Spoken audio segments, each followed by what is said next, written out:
So my name is Liam Henderson. I'm the chair of the Rail Innovation Group, and thank you for joining us today. We will obviously record this and put it out afterwards. Cool. Right, and if I can hand over to Johan, who can introduce himself. Very nice. Thank you. Very nice to connect to you all and to be able to chat. And like this, I think we should have that chat.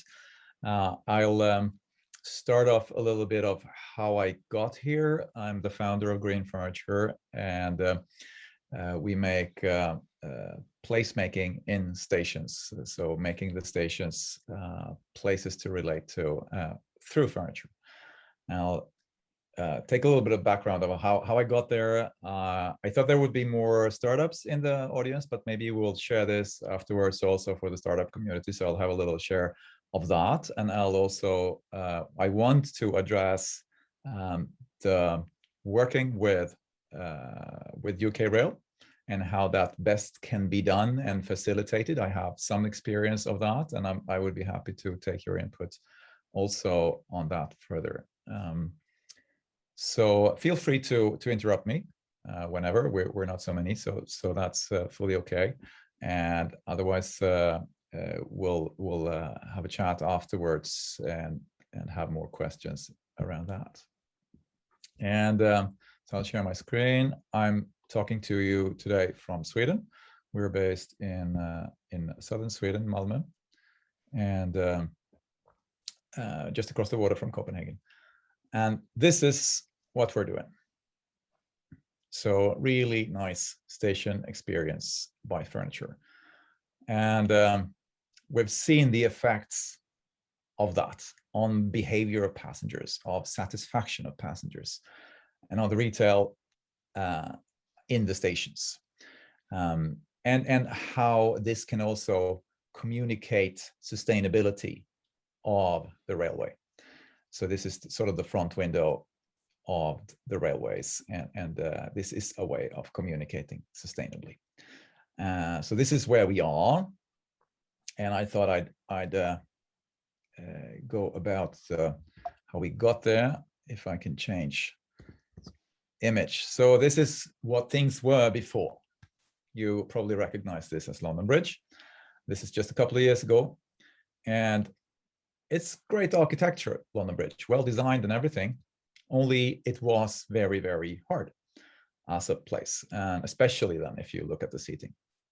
And you can see in the image here, people don't really want to be in this place. And Anthony Dewar, for example, by Network Rail, have told me about how this actually changed the behavior of people. Here's another example from London Victoria before the change of seating as well. This looks totally different right now. I don't have a recent image with all the greenery and nice ribs behind, but I have an image of with the seating. And here, then London Bridge with that only seating change. And Anthony Dewar telling me about how this has actually changed how people move in the station.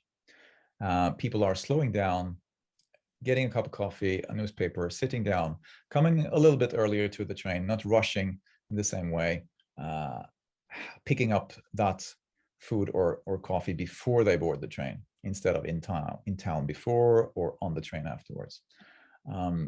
So it totally changed the behavior, and I'll go more into how the satisfaction rating and all that also changed in this place. And the image from London Victoria now with another nice wall behind. But from there then, I'd like to back 15 years to where I was at that time. So I started my own design studio 15 years ago, and a first product was this chair. And it became a smash hit in France, sort of modern in Paris, and I started producing it. That wasn't really my intention. I thought of selling the design and finding a good producer for that. But here was a quick demand, and I started producing. However, I was shocked of how smelly the furniture manufacturing was, even though made here under Swedish regulations and laws. it was really, really smelly. And I decided to do green furniture to show the world that design can be both sustainable and functional and beautiful. So that was sort of the setup of green furniture, founded 10 years ago. And going into that green, one of the things was planting a tree for every piece of furniture sold.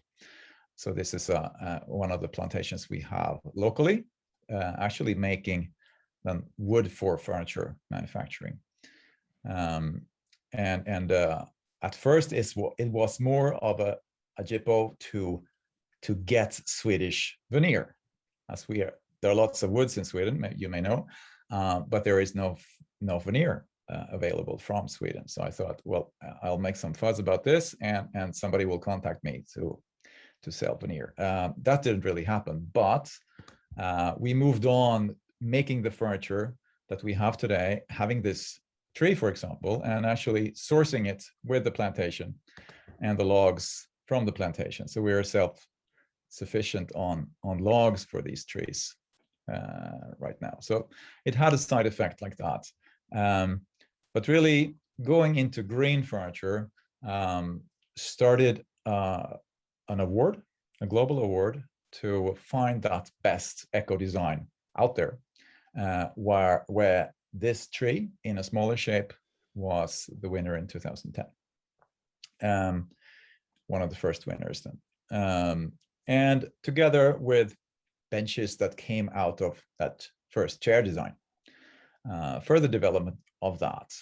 And our first customer was at Gothenburg Airport, the first bigger customer really, where we got a chance to scale up and find that public place. And from there, the first railway and Stockholm Central Station. And in how successful we have been since, this has really been a key. Stockholm Central Station engaged as a really demanding customer in the furniture that we were making. So we developed this piece of furniture for this place, actually, on the floor, together with the cleaners, together with the maintenance people, and with the shops around, with the heritage people, to fit a place like this. And this has really been essentially in that demanding customer. For example, they wanted this area to be able to do a grand cleaning, a monthly grand cleaning, to move all the furniture, put them away by one person over one night. So how can you move then furniture that weigh half a ton by one person and have them cleaned? So there the modularity thought came about, click things together, yeah,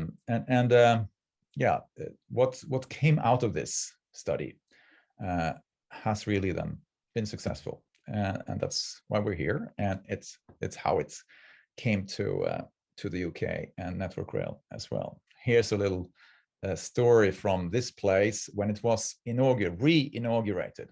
There was a big change being done with this seating and with other all around the station at this time, inaugurated by Crown Princess Victoria of Sweden, actually then uncovering one of our benches on stage, which was really magnificent.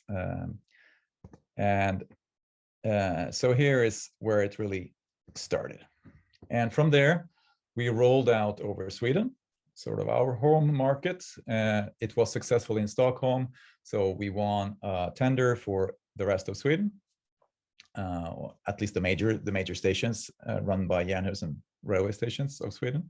So we've done some 40 stations in Sweden since. And it all became quite successful also on an environmental frame. This is where we got a local sustainability award as the most sustainable company in our region. And then to the ultimate proof then, I think, and the big London stations and a headline like this, which I really love: greener and cleaner, new seats installed at Liverpool Street Station, in Rail Business Daily. So so this has been the journey, and I'll dig into a little bit of why the furniture sort of fits this kind of place, how it became successful as furniture, and then I'll have a little talk, and let's have that together, on things to do to reach rail customers, and how that can be further improved. So, all right, places like stations have been really great once. This is Grand Central Terminal in New York. Magnificent building and the start of a journey, really. You could feel that here was where the adventure and the world began. And they also thought about waiting, the waiting experience and the furniture there. This is the same place. And designed the whole experience around rail in a way like this. And if you compare, well, the cost of something like this to the cost of the actual rail, this is peanuts, even though, you know, crystal and magnificent buildings. But yet it contributes really to the whole travel experience. And at the time, also the railways were the center of activity and center of business like this. Here, there was the telegraph, there was dining and refreshments, and well, there was business around the stations like this, as there was a lot of people, just like today. So all along, that has been a focus to railway stations, and that I think can be even further developed. So down to then, how can we work with areas like this, and the core business of Green Furniture as founded. So what we're doing is placemaking for passenger satisfaction. So, and placemaking, making people aware of the place and having for people to have a relation with that place. It's for a station to become their station, to refer to in their mind as, oh yeah, I know that station. I know where there's a good coffee in the corner over there. I know I can come a little bit early. I know how to find the way, and also I'm proud of my station. So how to get there in means of furniture. There is more needed than furniture, but I think we can come quite far actually just by putting the architectural premises in place. And a first architectural tool then is size and in scale with the building. If we can wow people by size, being in scale with that large room, it will make an impact. And actually, shown by airports, Airport Council International, wowed passengers are more satisfied, loyal, and receptive than others. There is a lot of good coming out of a surprise like this. So how can we surprise people? That is one of the key elements, I think. And then that surprise should be a positive experience all along. And here is what we're doing in that. A passenger satisfaction lift by that surprise, followed by natural shapes, natural materials, and something lasting, will then give satisfaction and more retail. So people will come a little bit earlier. They will be more positive in their mind of the place, more relaxed, and they will look up and see what's around them. And really important in that is that can be lasting over time. It shouldn't be something that's just put in place and that deteriorates quickly.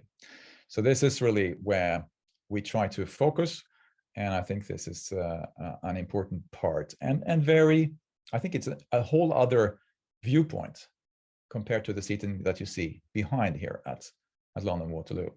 This image is from the night when we changed all the seats at London Waterloo Station a year ago. As seating before was just seats, so the pure function, and to that seating behind, it's perfectly good. It does the job. They are seats and they will stand there for a long time.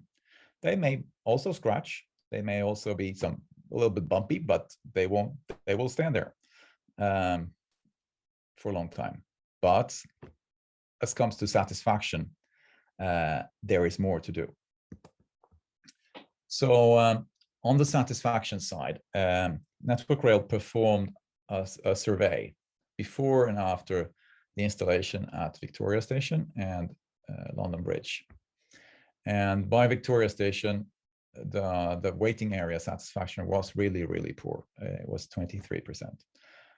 Really cold, really hard, not enough seats. Those were the three main factors.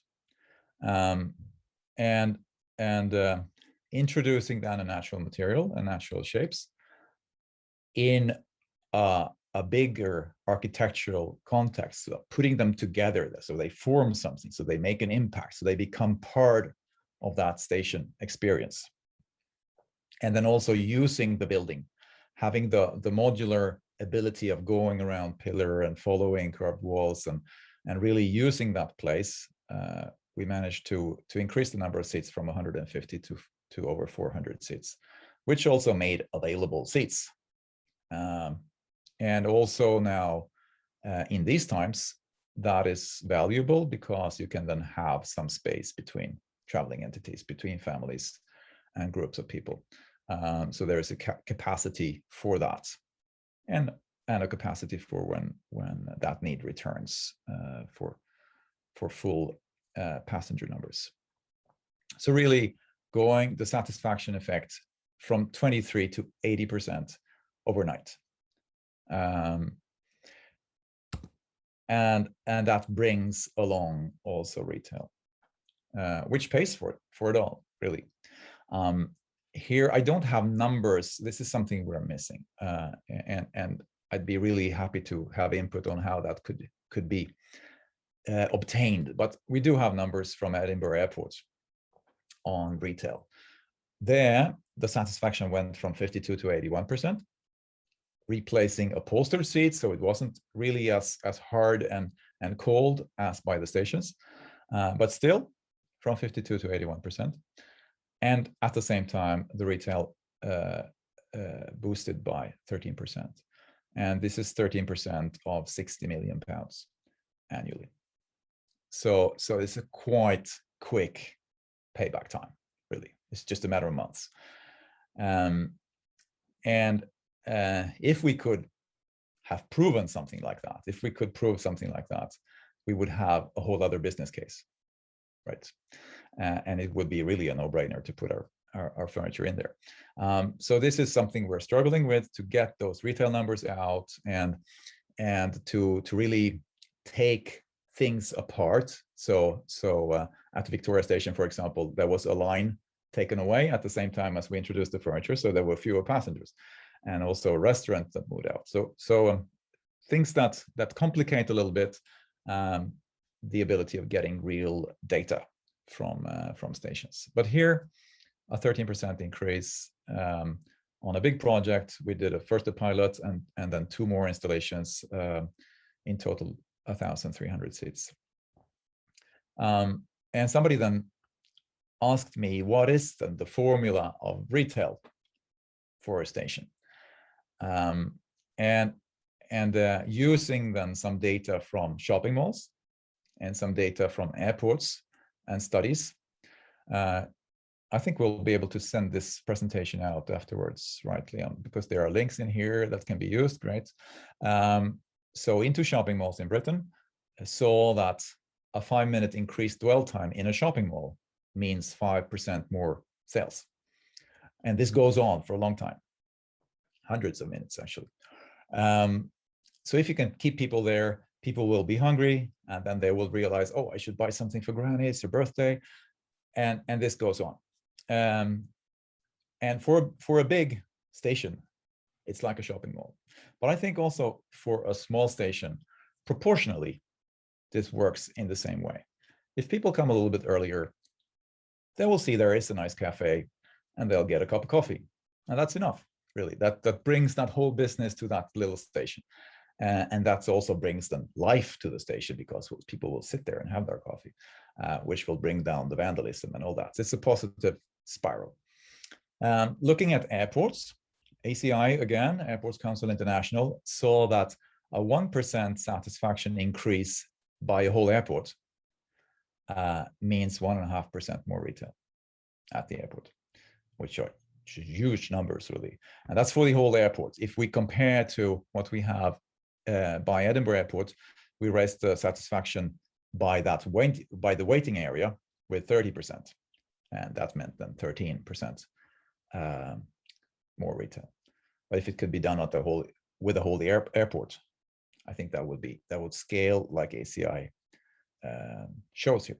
And I think these numbers should be maybe not exactly, but very applicable also to a station.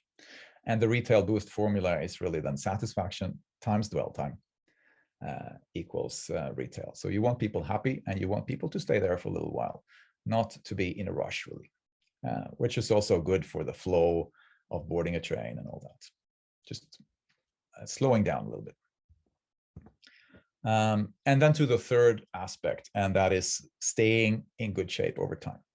So basically, the furniture that you put in there should live with the building, meaning they should be maintainable like the building, and that should be adaptable to changes of flow in the building. We can come back to that later.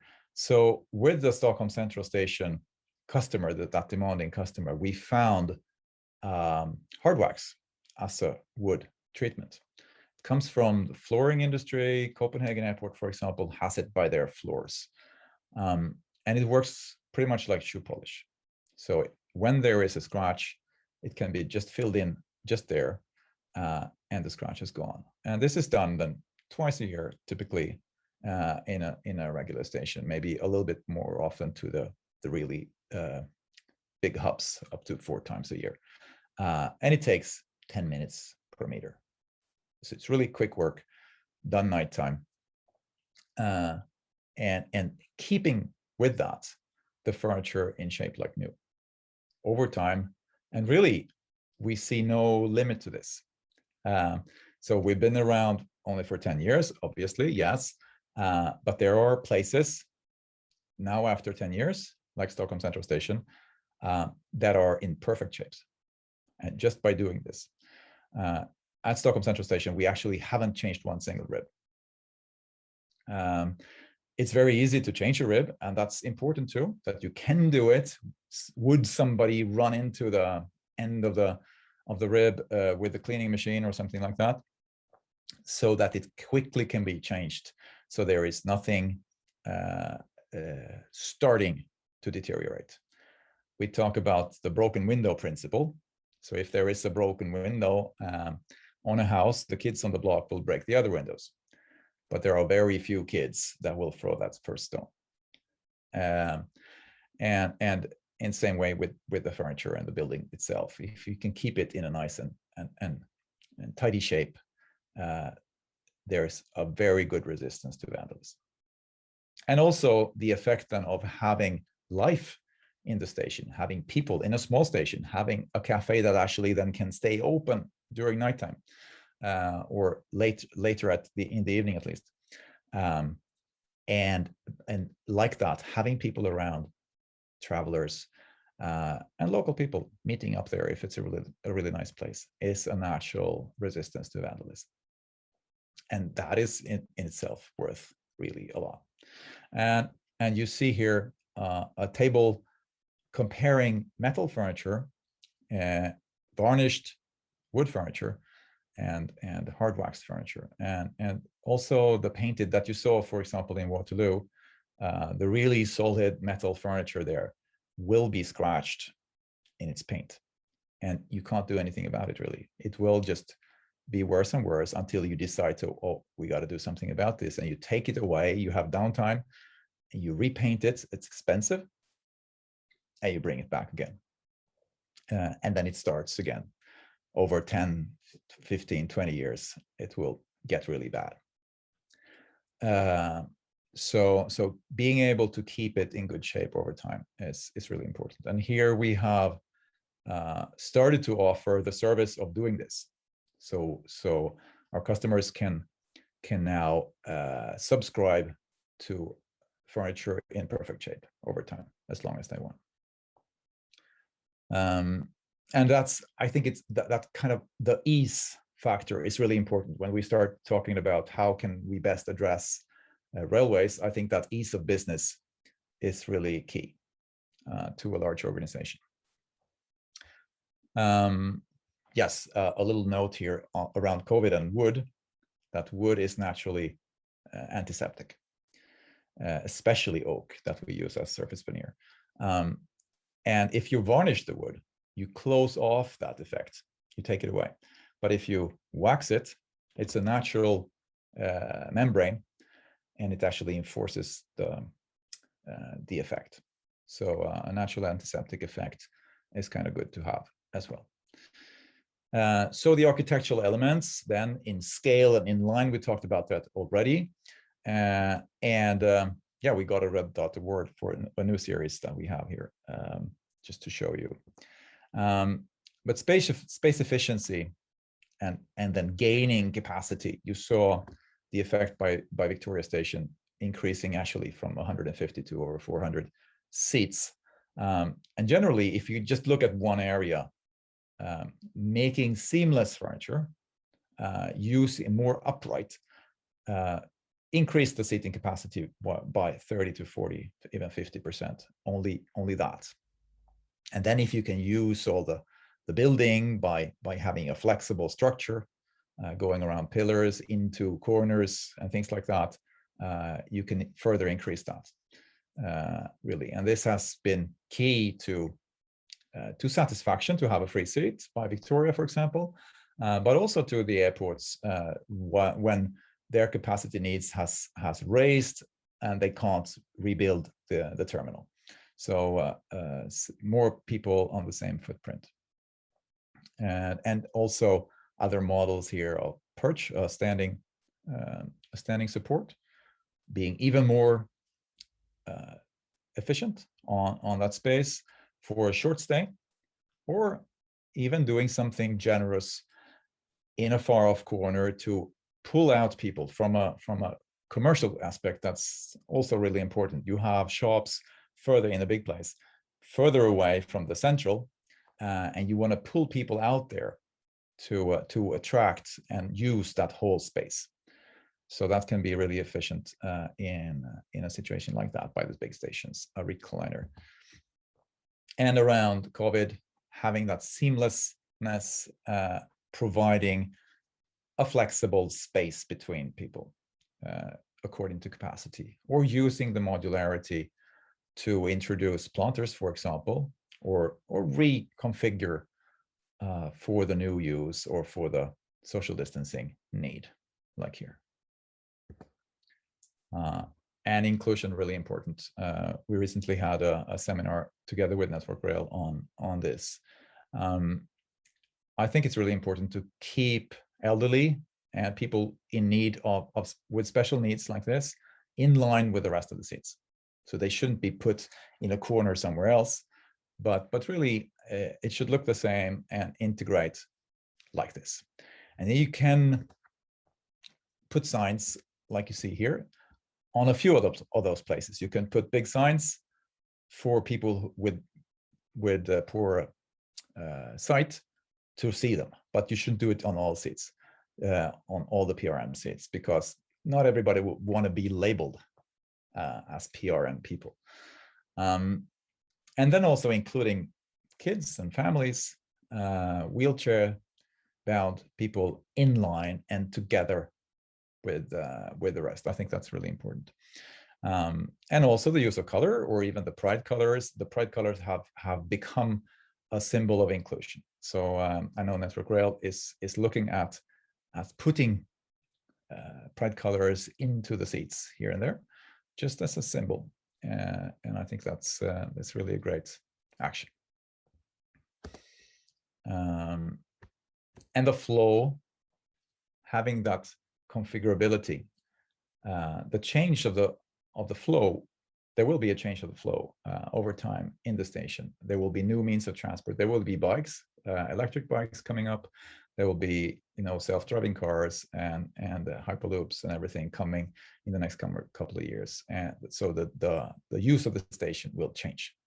So you need flexibility in that, and you need to redirect people. And you can actually use the seating to do that, like here. If you turn what you have over here over to the other side, you can make people walk more that side. Maybe there are stores on that side that need more traffic. So you can adjust the traffic to have an even flow on both sides.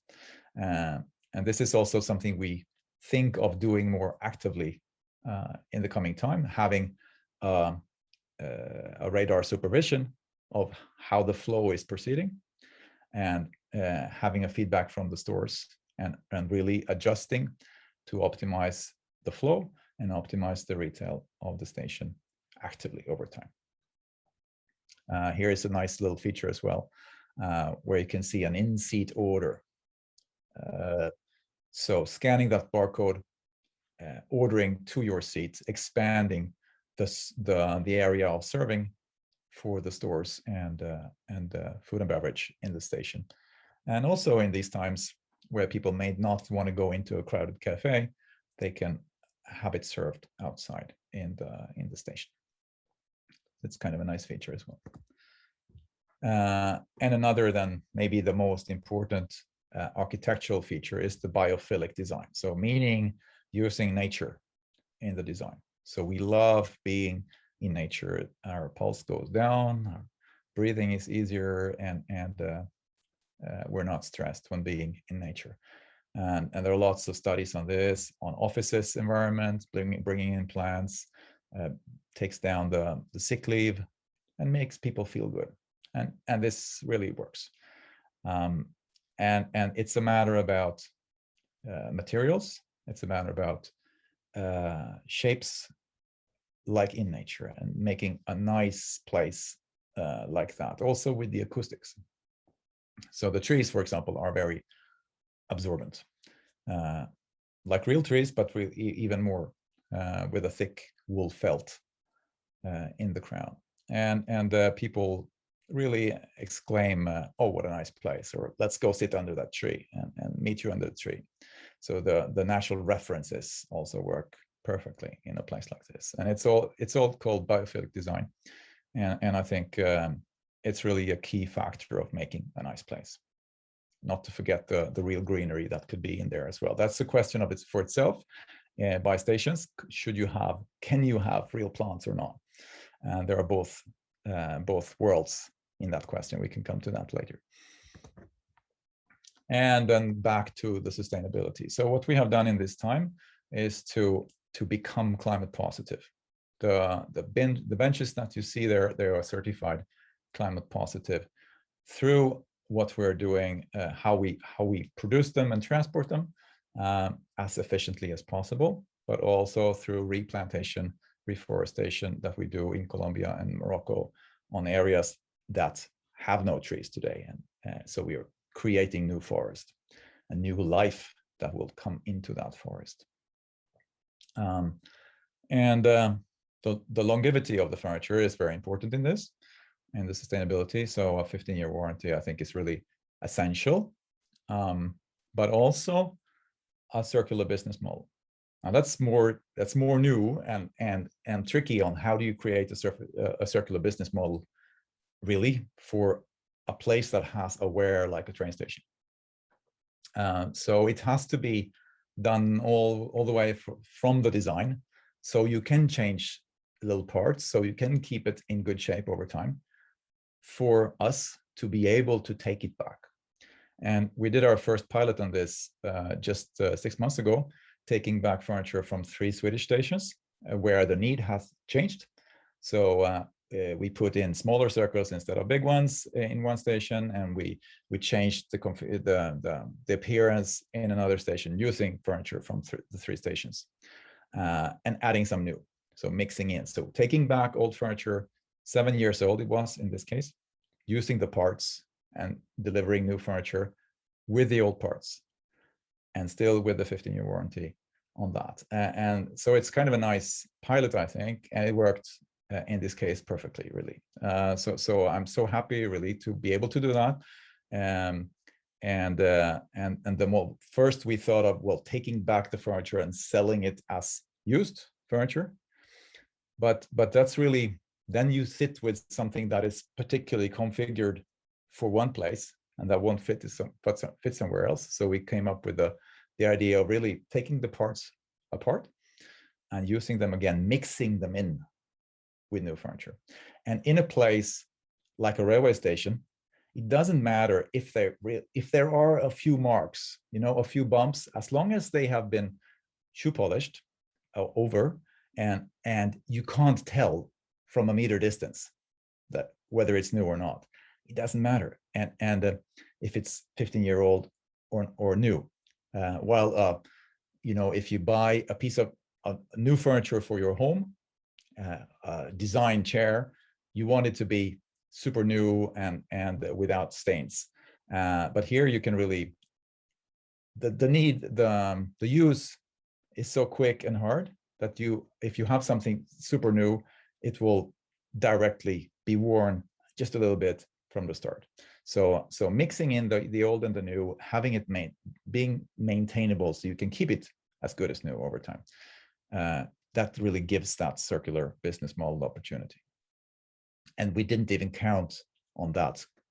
Doing the climate positivity count, we didn't count of taking the furniture back. So that even adds actually more to that CO2 quote. Some reference cases, we've done 25 kilometers of seats in these 10 years.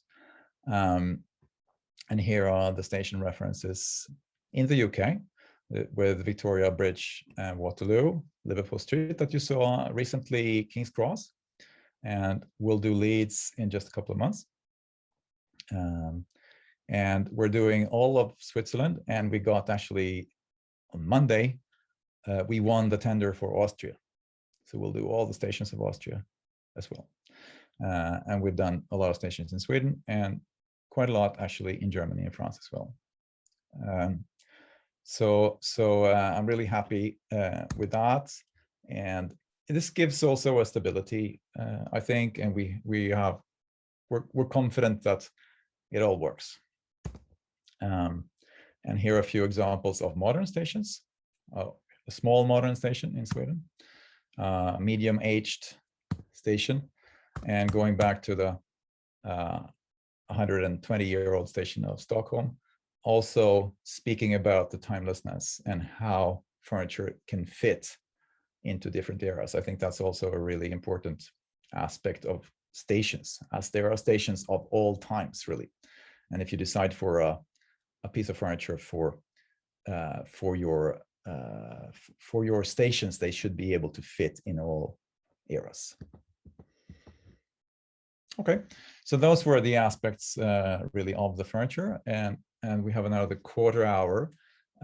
So let's talk more about this, and I'm really looking forward to your feedback on this, and I'll try and share also the experience of dealing with Network Rail and how this can be improved further. I think that's also possible in the coming time. Thank you. Cool. Thank you, Johan. Oh, yeah, you're still. Okay, cool. If anyone has any questions, feel free to raise them. I have some questions, but I can hold off if there are any burning questions from the group. No? Okay. Sarah, you're on mute. Sorry, the computer went a bit bonkers, couldn't find the one. Yeah, it was great. Really loved the presentation, really loved the sustainability side of it, and how it flows through all the stations, and you know, it does make it that place. I'm just wondering, all the examples, and you may have some others that we haven't seen, are all at large major stations. So for me, who works in a TOC, we don't have major stations. We have big stations, and I've just taken note. Some of ours have 8.5 million passengers per year. Some of our stations have 600,000 passengers per year. They don't have big concourses. They don't have big areas that we can put all these lovely benches in, but we have platforms. And they're a crucial part of where people wait for us. They don't wait in the big concourses, they wait on the platforms. So I'm just wondering if you've put them in at smaller stations and how they've worked, and if they've increased the passenger satisfaction, how they've lasted, all that kind of thing, rather and being outside as well with the elements, rather than being inside big locations. Yeah, very good. Thank you. So yes, we've done quite a lot of small stations. So far, only indoors. But we introduced a couple of years ago pilots with outdoors. And so we have a pilot in Austria, for example, where they included also outdoors in the tender that we won on Monday. So outdoors is something that we are starting to work with, and that will obviously then be on platforms as well. As you say, the retail situation of a platform is quite different to the station itself. But still, there may be a kiosk, or there may be vending machines, things like that, and the passenger satisfaction itself is worth a lot also on the platforms. So I think that's going to be good as well out on the platforms. And speaking about smaller stations, like the one that I quickly showed an example of, the orange colored station there, it's all new. It's actually just down the road from where I am here. It's a bus station, and there it's by the highway.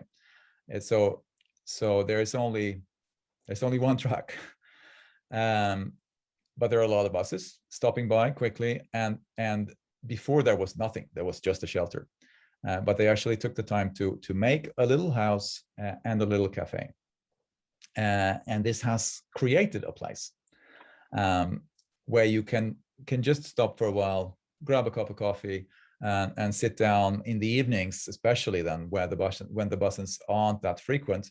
It's a safer place to be then in there, and it's there's also a feeling of safety, as it's warm and nice and softer. So, and with the cafe that also brings some people, and there is a little life going on.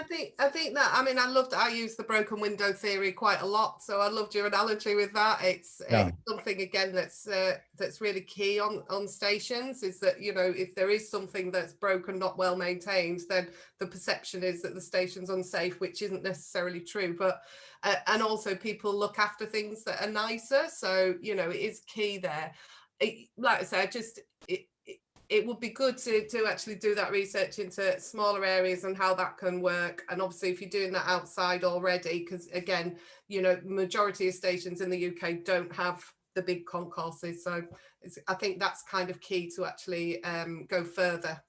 Yeah, absolutely. Thank you. And I'd be really happy to, now that we have realized the value of data, I'd be really happy to do a pilot where we really measure together, maybe then before and after, to have that kind of data. So well, you don't have to do your whole network at a time and betting on that it will be good, but just let's make a pilot and really be keen on the data, seeing how is the vandalism before and after, how is the satisfaction before and after, how is that only cafe doing before and after, the number of passengers, just monitoring everything. Really, that would be really interesting, I think. Sarah, I had a question for you. Do your passengers often quote seating as an issue that's seating is always on the National Rail passenger scores. It's always high on the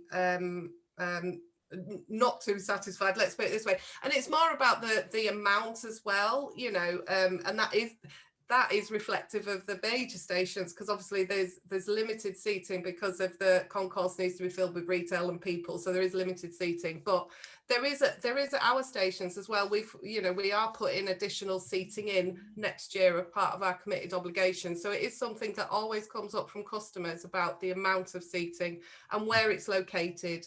You know, and I think, I mean, the sustainability side's really key for us as well, you know, because we traditionally railway, you know, we put these hard, you know, steel coated seats in that, you know, aren't very comfortable to sit on. And I think, you know, as we go forward, we need to actually make these stations and platforms much more exciting for our customers and much more places to be. So yeah, yes, they do come up quite a lot of seating.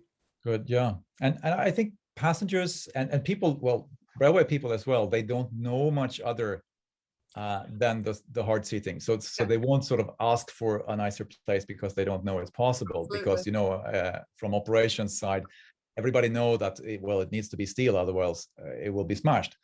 It's the maintenance and the cleaning. So you've done all that research as well, which is brilliant. You know, so that bit's done, so we can just justify, we can actually say why, you know, why this is a better option, as well as it looking lovely and as well as it being sustainable. It's actually effective on the maintenance and the operational side. So yeah, it needs to be really. And much is, I think that from the early images that we saw from the early edges of trains, the operations has come in and put a lot of rules in there, just to the number of passengers raised, and to be able to handle all that, you needed restrictions. And now I think there's an opportunity of being operational and yet making a nice place. That's really the combo that you have to do. And nice that you say the sustainability as well. I didn't talk so much about the window, the shop window of sustainability. But I think really, as railway being the most sustainable option out there, well, maybe behind cycling or walking then, but to travel a long distance at least, how do you show that in a way that touches people, that you can feel that it's sustainable? And I think that those, again, the natural materials and natural shapes, they do a really good job there. And if you then have an environment like that, it's a place to tell the story about the rest of the sustainability. So if you obviously have a sustainable little space here, then you can, on the walls or on screens or tell stories, little loudspeakers, or telling a story about what's being done on the ceiling, how is the water collected, and what kind of electricity is used for the trains and all that, which is the larger impact really to sustainability of rail. Could I ask also, do you have a competitor in this space? We do have the traditional competitor.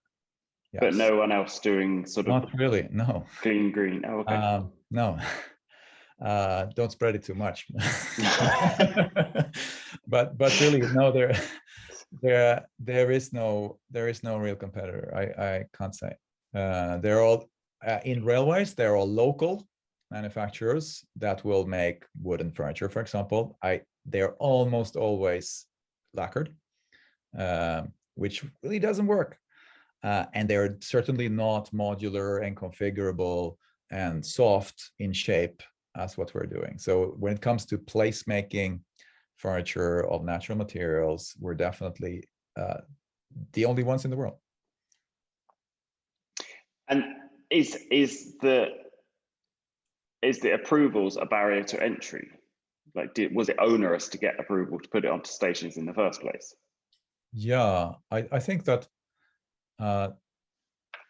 there is a traditional operational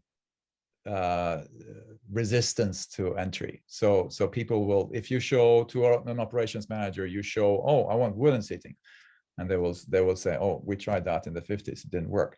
I